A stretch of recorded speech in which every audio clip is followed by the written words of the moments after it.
મધ્યરાત્રિએ ઉલ્કા વર્ષા થવાની છે। સ્વાતિ નક્ષત્રમાં ઉલ્કા વર્ષા થોડા કલાકો માટે થવાની છે અને તે બધાએ અવશ્ય જોવી જોઈએ।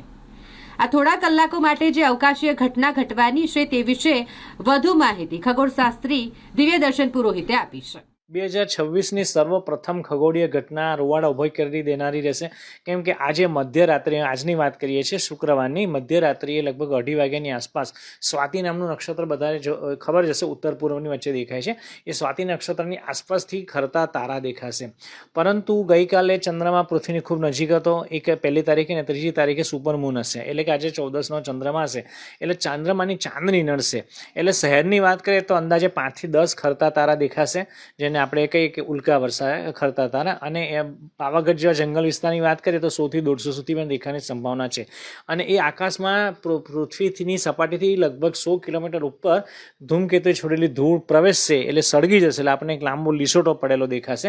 અને એનામાં જે કલર રહ્યા છે એના પરથી વાતાવરણમાં કયા વાયુ રહેલા છે એની પણ ઓળખાણ સાબિત થઈ શકશે। અને આ મહત્વની એટલા માટે ઉલ્કા વર્ષા છે કે આખા વર્ષ દરમિયાન લગભગ 10 થી 12 ઉલ્કા વર્ષા જાણીતી છે, મિથુનની, યયાતિની, સિંહની।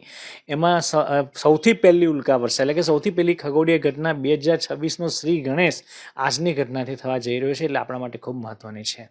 અને જેમ વાત કરી તમે, આ સિટી વિસ્તારમાં દેખાશે ખરી? હા, બહુ સરસ ક્વેશ્ચન છે। સિટી વિસ્તારમાં પણ દેખાશે, પરંતુ શહેરમાં છે ને રાતે 2:30 થી 5 જોજો, કેમ કે શહેરની લાઇટ મોટાભાગની 2:30 વાગ્યા પછી બંધ થઈ ગઈ હોય અને વાતાવરણમાં જે પ્રદૂષણ હોય, ધૂળ, એ બધું નીચે ઉતરી ગયું હોય, એટલે વાતાવરણ ઘણું ચોખ્ખું હોય। એ ખાલી ચાંદની નડશે, એટલે 2:30 થી 5 લગભગ 5 થી 10 ઉલ્કા ખરતી તૂટતા તારા જોવા મળશે શહેરની વાત કરીએ તો।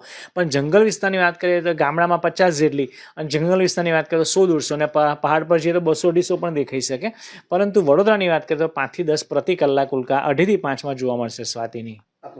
હું દિવ્યદર્શન પુરોહિત, ગુરુદેવ વેધશાળાથી, નમસ્તે।